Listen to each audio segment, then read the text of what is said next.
내게로 오라. 수고하고 무거운 짐진 자들아, 다 내게로 오라. 내가 너희를 쉬게 하리라. 마태복음 11장 28절. 주님이 오라고 하신 그곳에 이르고 싶습니까? 지금 당장 갈 수 있습니다. 삶 속에서 정말로 중요한 질문들은 얼마 되지 않습니다. 그리고 그러한 삶의 질문들은 내게로 오라는 말씀으로 다 대답이 됩니다. 이것을 하라, 저것을 하지 말라가 아니라 내게로 오라입니다. 만일 주님께로 가면 나의 실제 삶은 진정한 소원과 잘 조화되게 됩니다. 나는 실제로 죄를 멈추게 되고 주님의 노래가 내게서 흘러나오게 됩니다. 당신은 예수님께로 나아간 일이 있습니까? 당신 마음의 완고함을 경계하십시오. 당신은 다른 것은 다 해도 어린아이 같은 마음으로 내게로 오라는 단순한 요구는 끝까지 안 하려고 할 것입니다. 그러나 만일 당신이 죄를 멈추는 실제적 체험을 원한다면 예수님께 나아가십시오. 예수 그리스도께서는 자신을 당신 삶의 성패에 대한 시금석으로 만드셨습니다. 오라는 말씀을 주님께서 어떻게 사용하셨는지 주목하십시오. 가장 예상치 못한 순간에 주님의 속삭임이 있습니다. 내게로 오라. 당신은 즉시 주님께로 이끌립니다. 주님과의 인격적 만남은 모든 것을 변화시킵니다. 주께 나아가 주님의 말씀에 자신을 다 내려놓을 만큼 어리석은 자가 되십시오. 주께 나아가는 자세는 마음을 다해 모든 것을 내려놓고 주께 맡기는 것입니다. 내가 너희를 쉬게 하리라. 즉, 그분이 우리를 지탱하리라는 말씀입니다. 이 말씀은 하나님이 우리를 자리에 눕히고 손을 잡아주고 자장가를 불러 잠을 재워주겠다는 뜻이 아닙니다. 오히려 우리를 잠자리에서 나오게 하고 살았으나 반은 죽어있는 영적 게으름과 탈진 상태에서 나오게 한다는 말씀입니다. 곧 생명의 영을 불어넣어 온전한 생동력으로 지탱해주겠다는 말씀입니다. 우리는 감상적으로 주님의 뜻을 위한 고난을 말하곤 합니다. 그러나 그 고난을 이길 수 있게 하는 하나님의 아들의 그 엄청난 능력과 생동력은 어디에 있습니까? 오늘은 6월 11일 내게로 오라라고 하는 제목으로 말씀을 나누어 보겠습니다. 쉼을 넘어서 능력으로. 우리는 지금 그리스도인의 경험에 관한 7개의 시리즈를 묵상하고 있습니다. 오늘부터 3일간은 그 시리즈 안에 미니 시리즈 격인 3개의 말씀을 묵상합니다. 오늘 본문 말씀은 우리에게 아주 익숙한 말씀입니다. 주님께서 내게로 오라. 내일은 나와 함께, 그리고 모레는 나를 따라오라. 이렇게 묵상의 주제 3가지를 가지고 점진적으로 이동해 가도록 하겠습니다. 우리의 삶에는 많은 질문이 있습니다.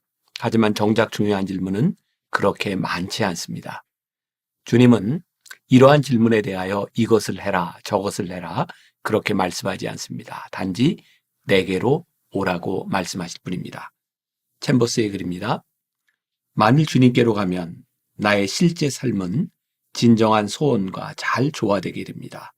나는 실제로 죄를 멈추게 되고 주님의 노래가 내게서 흘러나오게 됩니다. 찰스 스펄전 목사님의 책 스펄전 신약 설교 노트에 보면 오늘과 동일한 본문으로 설교한 내용이 있습니다. 내게로 오라는 말씀에서 내게라는 부분이 이중적 친교가 이루어진다고 말씀하고 해석하고 있습니다. 내게라는 말씀은 이렇게 진행된다. 너희는 내게, 나는 너희에게. 여기서 친교가 이중으로 이루어진다. 이것은 모두 우리에게 유익하고 주님의 크신 은혜를 보여주는 것이다. 우리는 나아오고 거기서 그분은 거지, 나병 환자, 병든 자, 거부당한 불황자 등을 얻는다. 이것은 그분 안에 연민 외에 아무것도 없다는 것을 의미한다. 그러나 그분은 우리를 받아들이기 위해 각자에게 합당한 대가를 치르도록 우리에게 요구하시는가? 절대로 아니다. 우리는 그분에게 뭔가를 드리기 위해서가 아니라 그분이 우리에게 모든 것을 주시기 위해 나아와야 하는 것이다. 이것이 우리 주님이시다. 그분에게 가기만 하면 우리는 대가 없이 구원과 안식을 얻고 우리 주님은 죄인을 얻습니다. 너무 불공평해 보이지만 그것이 주님의 사랑입니다. 주님께서 내게로 오라고 말씀하실 때 우리에게 필요한 것은 어린아이와 같은 마음으로 그저 주님께 나아가는 것입니다. 이 나아감을 가로막는 것은 우리 속에 있는 완고함입니다. 만일 우리의 죄를 멈추는 실제적 체험을 원한다면 주저함 없이 주님께로 나아가야 합니다. 그곳으로 나아가는 것이 우리 인생의 정답입니다. 바로 그곳에서 죄와 슬픔은 물러가고 하나님을 찬양하게 될 것입니다. 오늘 묵상에서도 시금석이라는 말이 등장합니다. 2월 19일 묵상에서도 등장했던 단어죠. 이 시금석이라고 하는 뜻은 진짜와 가짜를 구별할 때 사용되는 볼, 바로 그것이 시금석인 것이죠. 예수님은 그분의 삶을 시금석으로 만드셨습니다. 주님의 삶이 참과 거짓을 가려내는 시금석이라는 말입니다. 주님께서 우리에게 오라고 말씀하실 때 우리의 삶이 가려집니다. 그 말씀에 순종해 주님께 나아가면 인격적으로 주님을 만나게 되고 이 만남은 모든 것을 변화시킬 수 있습니다. 조금 전에 어린아이와 같이라는 표현을 썼는데 여기서는 어리석은 사람처럼 주께 나아가라고 말합니다. 읽어드립니다.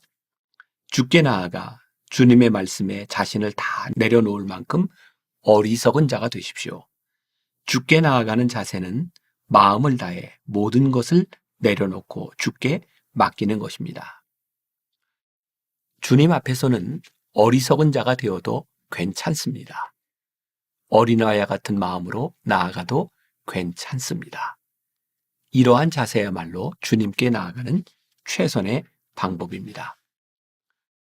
오늘 본문 말씀에서 주님께 나아오는 자에게 쉼을 주시겠다고 말씀하고 있습니다. 그런데 우리에게 주시는 쉼을 오해하지 말아야 합니다. 주님께 나아오는 자에게 잠자리를 제공하고 자장가를 불러주시겠다는 의미가 아닙니다. 챔버스는 이렇게 말하고 있습니다. 오히려 우리를 잠자리에서 나오게 하고 살았으나 반은 죽어있는 영적 게으름과 탈진 상태에서 나오게 한다는 말씀입니다. 우리로 하여금 쉬게 하시겠다고 하는 말씀은 우리로 하여금 사명을 잘 감당할 수 있도록 지탱해 주시겠다는 약속입니다. 우리에게 생명을 불어넣으셔서 완전한 생명력으로 지탱해 주시겠다는 말씀입니다. 챔버스는 이렇게 말을 합니다. 삶 속에서 정말로 중요한 질문들은 얼마 되지 않습니다. 그리고 그러한 삶의 질문들은 내게로 오라는 말씀으로 다 대답이 됩니다. 이것을 하라, 저것을 하지 말라가 아니라 내게로 오라는 것입니다. 우리가 주님께 나오기 전에는 감상적으로 고난을 이야기합니다. 고난에 빠져 낙담하거나 고난 때문에 뒤로 물러나기도 합니다. 하지만 주님께 나오면 이 모든 고난을 이길 수 있는 아들의 능력이 우리에게 임합니다. 기억하십시오. 내게로 오라는 말씀은 단순한 쉼이 아니라 생명력 있는 삶을 위해 주님께서 우리를 준비시키기 위한 것입니다. 지금 우리에게 필요한 것은 이것저것 하기 위해 고민하는 것이 아니라 단지 주님께 나아오는 것입니다.